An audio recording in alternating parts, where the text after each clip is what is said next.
Porque el Dios cósmico, el Dios universo, no tiene nada que ver con el ídolo del cristianismo. El Dios energía ni tiene ira, ni se impacienta, ni mucho menos tiene castigos eternos para esta maravillosa mota de polvo que se llama hombre. Y al hablar así, entramos en la última regla que nos ayudará a los mortales a defendernos de los dioses. Octava, tenemos que cambiar radicalmente nuestra idea de Dios. Esto es importantísimo y está en el fondo de toda la gran transformación que la humanidad tiene que sufrir en los próximos decenios. De hecho, esta gran transformación ya ha empezado a realizarse, y de ella se ven señales por todos lados. Y aquí el lector me va a permitir varias autocitas de mi libro Porque agoniza el cristianismo, en el que dediqué 2 capítulos enteros a explicar cuál es la idea de Dios en el cristianismo y cuál es mi idea de Dios. Quiero que quede bien claro que creo que hay algo que es inalcanzable en su totalidad por mi mente, que es la esencia del cosmos y que llenándolo todo es diferente a todo. Dicho en otras palabras, creo que hay un Dios, pero ese Dios que yo deduzco con mi razón dista enormemente del Dios bíblico. La mera palabra, Dios, constituye un verdadero problema para la teología, y los teólogos más avanzados están, cosa rara, de acuerdo en ello. Tenemos que tener siempre muy presente que todas las ideas y los conceptos religiosos son obra del hombre y no de Dios. Porque tal como dice Gabriel Banian, la religión no fue inventada por Dios sino por los hombres. Y, como es natural, el hombre vuelca y refleja en sus ideas religiosas todas sus ignorancias, sus fracasos y sus limitaciones. Y el primer reflejo de estas limitaciones lo tenemos en la palabra Dios, y en los diferentes conceptos que tenemos cuando la pronunciamos. Yo confieso que, más que palabras o conceptos claros para definirlo, lo que tengo en la mente son vacíos para explicar una realidad que se me escapa, y por eso prefiero explicar mi idea sobre él en términos negativos, diciendo lo que no es. Dios ni es persona, ni es hombre, ni tiene hijos, y mucho menos madre, ni es juez, ni es perdonador, ni es vengador, ni tiene ira, la ira es uno de los 7 pecados capitales, ni es esto ni es lo otro. Todos estos son términos puramente humanos que muy probablemente se le aplican a Dios con la misma propiedad con que se le podrían aplicar a un puente los términos tierno, sensible, rencoroso o dócil, solo de una manera muy lejana y cuasi poética se le pueden aplicar. Pero para calificar a un puente hay que usar otros términos completamente diferentes. La gran diferencia es que al puente lo conocemos muy bien, mientras que a Dios no lo conocemos en absoluto o lo conocemos muy mal y muy de lejos, y por eso no tenemos adjetivos para definirlo. Ese ha sido el gran pecado de los teólogos de todas las religiones, la falta de respeto con que han tratado a Dios. Creyendo conocerlo a fondo, lo han definido y nos han dado de él una idea que es completamente caricaturesca, cuando no grosera y hasta blasfema. El Dios del Pentateuco y el Dios de la teología cristiana son un auténtico monstruo. El Dios vengador, el Dios iracundo, el Dios que se encapricha con un pueblo y se olvida o maltrata a los demás, el Dios que deja morir de hambre a millones de personas, el Dios en cuyo nombre se hacían guerras y se conquistaban imperios y continentes, el Dios cuya fe era extendida con la espada y defendida con las hogueras, el Dios que se gozaba en la pompa de sus representantes. El Dios que inspiraba a sus profetas a que maldijesen y anatematizasen a los que no pensaban igual, el Dios que nos impone la cruz y el sufrimiento como único medio para llegar a Él, el Dios que tiene infiernos para castigar a esta pobre sombra que se llama hombre, ese Dios es una amenaza para la humanidad, ese Dios es una especie de insulto a la inteligencia humana, ese Dios no tiene explicación lógica. Ese Dios está muriendo en la actualidad en la conciencia de los hombres. Esa es, ni más ni menos, que la esencia de la famosa teología de la muerte de Dios, que hace unos años sacudió la conciencia de los cristianos pensantes y desató olas de indignación y protesta entre los que no fueron capaces de comprender de qué se trataba. El hombre de nuestra generación ha caído en la cuenta de que Dios no puede ser así, y por eso se ha lanzado a buscarlo por otros caminos. La mente del hombre de hoy está haciendo un enorme esfuerzo por concebir una imagen de Dios que esté más de acuerdo con la realidad, una idea en la que Dios no esté tan humanizado y tan distorsionado. En una lectura atenta y simple del Pentateuco nos encontramos enseguida con que el Dios que allí se nos presenta, el Yahvé que se les manifestó a Abraham y a Moisés, es un individuo vengativo, cruel, encaprichado con un pueblo y feroz con los otros pueblos, que supuestamente también eran hijos suyos, celosísimo de otros dioses, dioses que por otro lado no existían. A juzgar por las mismas enseñanzas de Yahvé, intolerante, impaciente, incumplidor de sus promesas, incansable demandador de sacrificios sangrientos, con los cuales no hacía más que imitar a los falsos dioses de los otros pueblos, extraño en su manera de manifestarse, confuso y contradictorio en su mensaje a los hombres, absurdo en muchas de sus peticiones, errático en su manera de proceder, exigente, implacable en sus castigos, miope en cuanto a los otros habitantes del mundo, en definitiva, demasiado parecido a los hombres, tanto en sus defectos como en sus virtudes. Pero del Dios fuente de toda belleza y bondad que los hombres tan ansiosamente buscamos, no solo tenemos derecho a esperar alguna virtud, sino todas ellas en grado sumo y además una ausencia total de todas las cosas negativas y malas que encontramos en el Yahvé del Pentateuco. Esta es, ni más ni menos, la imagen de Dios que nos salta a la vista en cuanto nos asomamos a las primeras páginas de la Biblia. Y para los que nos digan que es una imagen distorsionada, tenemos la sugerencia de que sigan leyendo los libros siguientes al Pentateuco para que vean que los profetas y demás representantes de Yahvé entendieron de esta misma manera a su Dios, y por eso nos hablan sin cesar de su ira y de sus venganzas. Mi Dios no está aquí o allí. No tiene, no quiere, no se enfada, no castiga, no tiene necesidad de perdonar. Todos estos son atributos de las personas humanas y, como ya dije, Dios ni es hombre ni es persona. Indudablemente, al hombre niño le da más seguridad la idea de un Dios Padre y en cierta manera se siente perdido y huérfano cuando le privan de ella.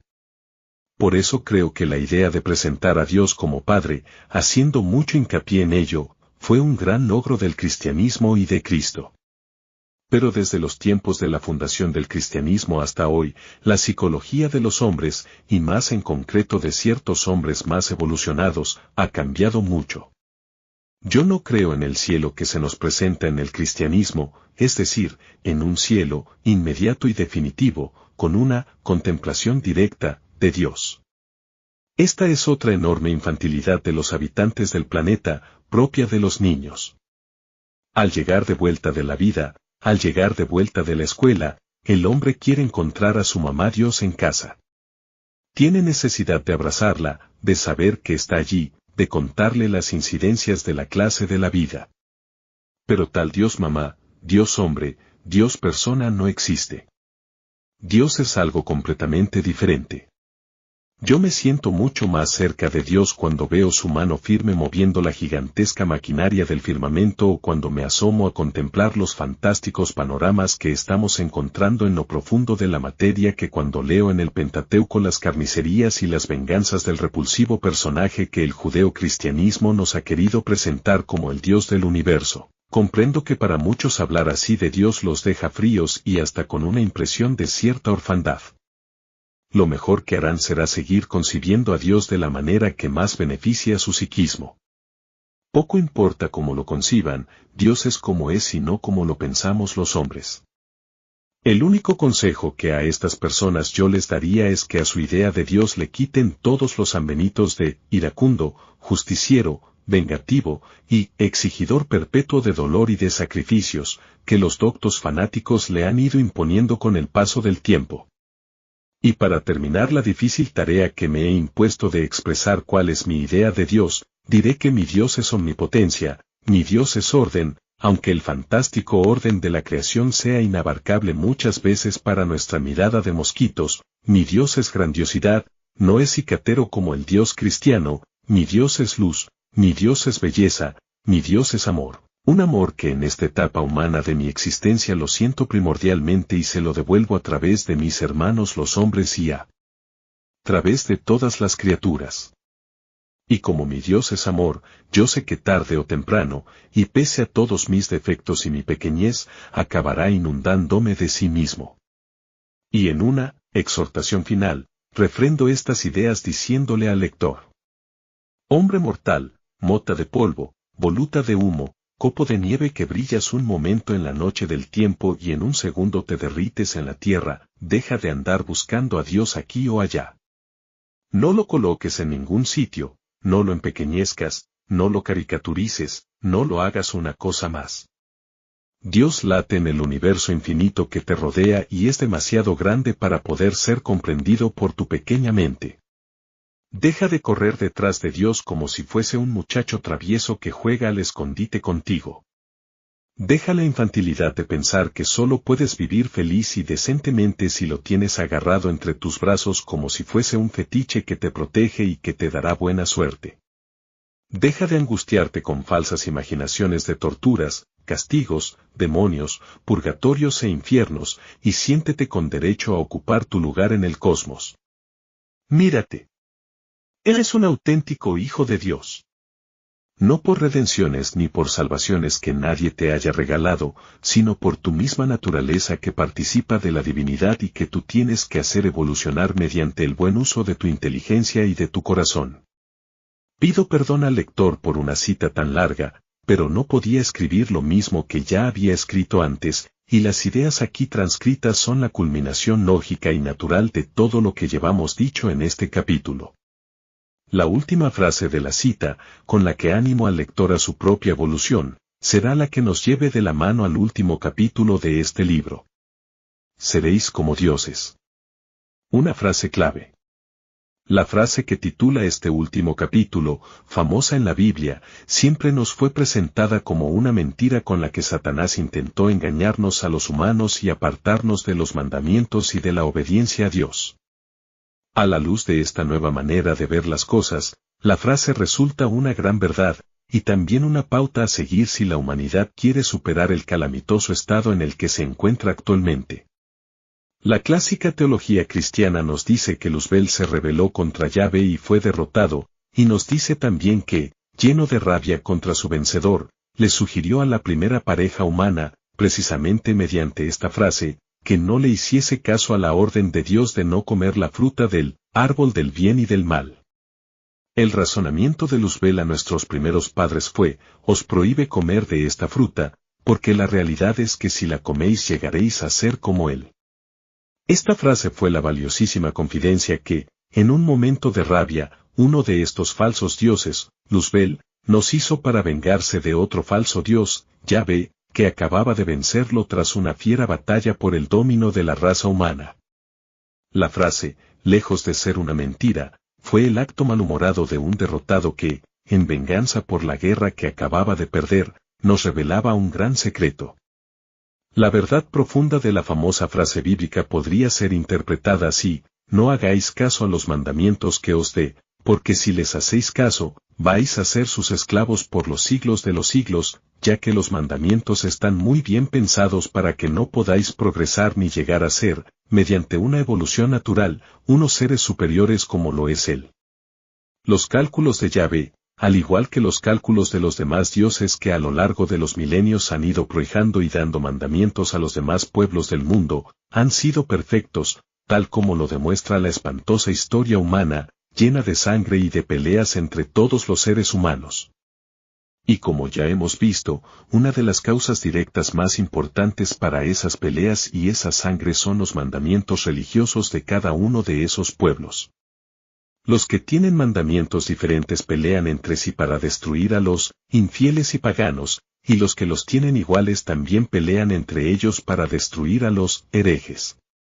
Y cuando no bastan los motivos religiosos, entran en juego todas las otras estrategias que hemos descrito ampliamente en páginas anteriores.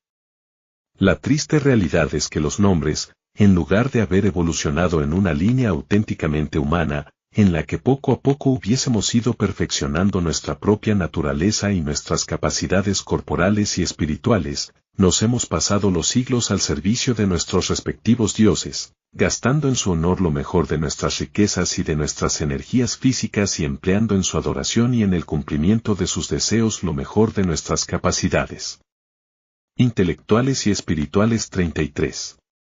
Pero seguimos tan belicosos, tan separados por nuestras ideas religiosas, tan patrioteros y tan impotentes ante el hambre, las enfermedades y el dolor como lo éramos hace siglos. Por eso ha llegado la hora de que despertemos. Yo comprendo que las ideas que estoy propugnando, y este mismo despertar al que incito no solo al lector sino a todos los hombres pensantes y a toda la sociedad, es algo dificilísimo de ser admitido sin más ni más, ya que va contra toda una manera de pensar que está implantada profundamente en nuestro ser. Cada persona está aferrada a sus creencias, a sus tradiciones, a su cultura, a su raza, a su patria, a su lengua, sin caer en la cuenta de que todas estas cosas, importantísimas, son las que tienen a la humanidad dividida y son las que no la dejan ser feliz. Nadie está dispuesto a prescindir de ellas, porque en las mentes de la mayoría eso constituiría una traición a principios éticos fundamentales. Este es el engaño maestro en el que nos han hecho caer los dioses, hacernos creer que lo que nos destruye es sagrado e intocable. Y por eso no hay muchas esperanzas de que todas estas ideas vayan a tener una fácil acogida en las mentes de la mayor parte de la humanidad en breve tiempo. Pensemos, si no, en la situación del Líbano. Irak e Irán se destrozan mutuamente con una santa ferocidad inspirada por Alá, aproximándose ya a la espantosa cifra de 500.000 muertos. El primero, por vengar viejas ofensas patrias de los iraníes, y estos, por el honor nacional y por la extensión de una santa revolución islámica. Drusos y cristianos se matan, animados por un heredado rencor religioso. Los palestinos se aniquilan entre sí para demostrar cuál de los dos bandos tiene un mayor ardor patriótico. Siria y Libia colaboran en la guerra santa contra el gobierno cristiano del Líbano. Norteamericanos y franceses vuelan por los aires a impulso de una dinamita empapada de odio racial y religioso. Y en la base de todo este caos, y como origen de todo él, tenemos el ciego fanatismo religioso de Israel, que un buen día, y contra todo derecho, inspirados por las palabras de Yahvé pronunciadas hace 400 años, despojaron de su patria a los palestinos, convirtiéndolos en un pueblo errante y desesperado. De víctimas de los nazis, los israelíes se han convertido en los nazis del Medio Oriente. ¿Por qué todo este horrendo infierno del Medio Oriente? Por ideas sagradas, defendidas con furor por fanáticos irracionales, que en vez de usar la cabeza se dejan llevar por sus sentimientos. Sin embargo, a pesar de las 1000 dificultades, hay en la actualidad mejores perspectivas de las que había, por ejemplo, a principios de siglo, me refiero al siglo pasado. Aceleradamente van apareciendo en todas las sociedades y naciones más individuos en los que estas ideas caen como en un campo abonado, y se puede decir que las nuevas generaciones vienen en cierta manera predispuestas para aceptar muchos de estos nuevos enfoques y para lanzar por la borda buena parte de las sacras tradiciones que heredaron de sus mayores. Y estas nuevas tendencias ya se van haciendo sentir en nuestra moderna sociedad. Un ejemplo de esto fueron los 40.000 jóvenes norteamericanos que se negaron a ir a pelear a la absurda guerra de Vietnam, refugiándose en Canadá y enfrentándose así a la estupidez de unos gobernantes imbuidos de unas rancias ideas patrióticas. El día que los jóvenes de todo el mundo se nieguen a enrolarse en los ejércitos, a los políticos paranoicos y a los generales patriotas les va a ser mucho más difícil organizar esos juegos mortales que hasta ahora han afligido a la humanidad. Otro ejemplo de esta nueva tendencia es la creación del mercado común europeo, hoy amenazado por la miopía patriotera de algunos politicastros, donde podemos ver una clara tendencia hacia una progresiva integración en una sociedad más unida y coordinada. Este, en apariencia pequeño logro, es un paso de gigante en una Europa profundamente dividida por siglos de guerras interminables y naturalmente separada por culturas, lenguas, patrias y razas. Algo por el estilo se puede vislumbrar en algunos programas de televisión que se transmiten simultáneamente en varios países europeos, donde discretamente los jóvenes participantes se mofan de los respectivos patriotismos, incluido el propio. Es como un comienzo de reflexión y de autocrítica en áreas que hasta ahora habían sido consideradas como tabú, y por lo tanto intocables e incambiables. 34. Estamos comenzando la primera etapa, que consiste en despertar. Despertar de un sueño de siglos. Por eso no hay que extrañarse de que la resistencia a salir de la modorra en que la humanidad ha estado sumida por tanto tiempo sea grande, sobre todo en los políticos viejos con grandes intereses creados. Cuando uno despierta de un largo y profundo sueño, tarda un tiempo en caer en la cuenta de la realidad circundante. Estamos cayendo en la cuenta, lentamente, de la situación en la que nos encontramos. Una vez que lo hayamos conseguido, y para ello ayudará mucho seguir los pasos que apuntamos en el capítulo anterior, estaremos en posición de planificar nuestra evolución, en una línea completamente humana, teniendo como meta nuestro propio perfeccionamiento, tanto en el orden fisiológico como en el psicológico y espiritual, de modo que en un futuro no demasiado lejano alcancemos la categoría y el rango a los que estamos destinados dentro de nuestra propia escala cósmica. Porque el hombre lleva dentro de sí una semilla que tiene que hacer germinar para continuar su interrumpida ascensión hacia esta categoría, libre ya de la esclavitud a la que otros seres, superiores, lo han tenido sometido. Evolucionemos racionalmente y sin miedo. Por eso las palabras claves para los tiempos futuros serán, evolución, y, racionalidad. Por encima de las palabras, patriotismo, tradición, fe, y todas las demás que la estulticia o los intereses creados de unos cuantos, instrumentos de los dioses, han ido creando a lo largo de los siglos para tener a los hombres entontecidos con falsos valores y peleando entre ellos. Una evolución racional y conforme a las necesidades y a las capacidades humanas, lejos de excluir todos los otros valores dignos, los englobará y los realzará, pero colocándolos en el lugar que les corresponde dentro de la realización total del hombre como ser autónomo y realmente inteligente. Y los dioses, que se busquen algún otro antropoide sobre el que parasitar. Primero lo perfeccionarán fisiológicamente, para que su cerebro sea capaz de producir lo que a ellos les interesa, y luego le darán mandamientos religiosos, principios éticos y ardores patrióticos, para que su cerebro no siga evolucionando y se limite a producir las ondas que a ellos les gustan. Y el pobre antropoide sacralizará esos mandamientos y pensará que el propósito de su vida es cumplirlos, sin saber que esos mandamientos son los que lo hacen un esclavo.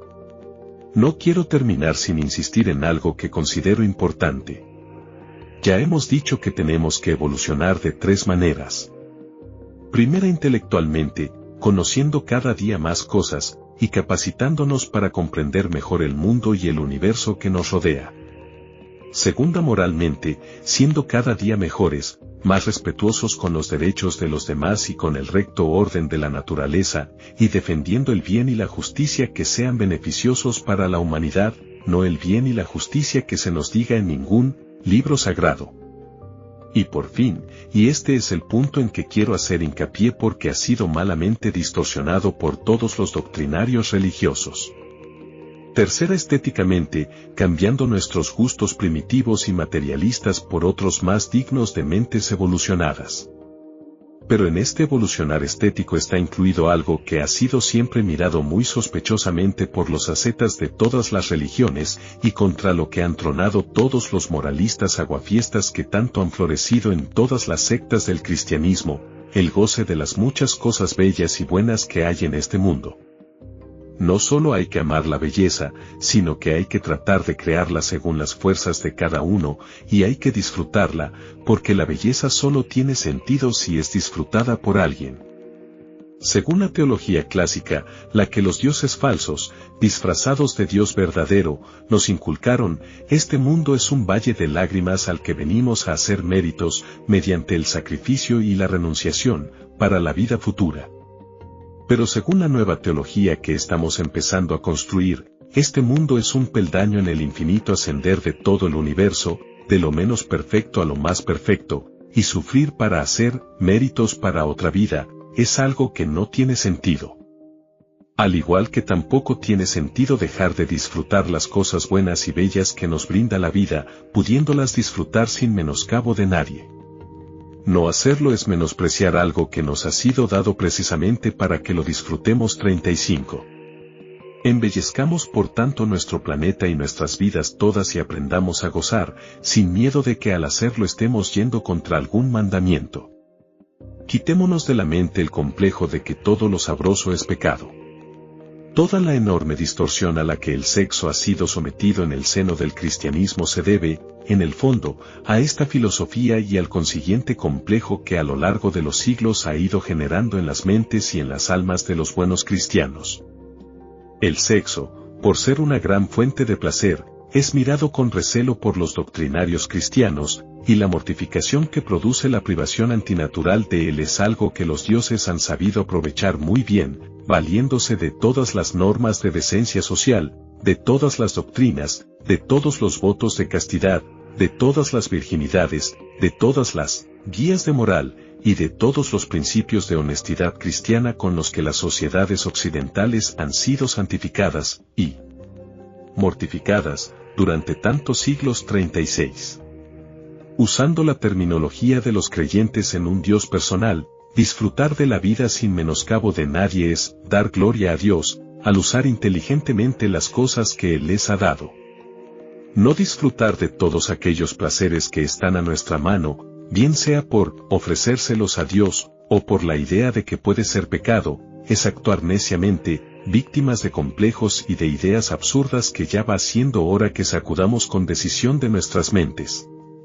¿Qué clase de Dios es ese que tiene celos del placer de sus criaturas? ¿Qué clase de padre es ese que a todos sus hijos, sin excepción, les exige el sufrimiento?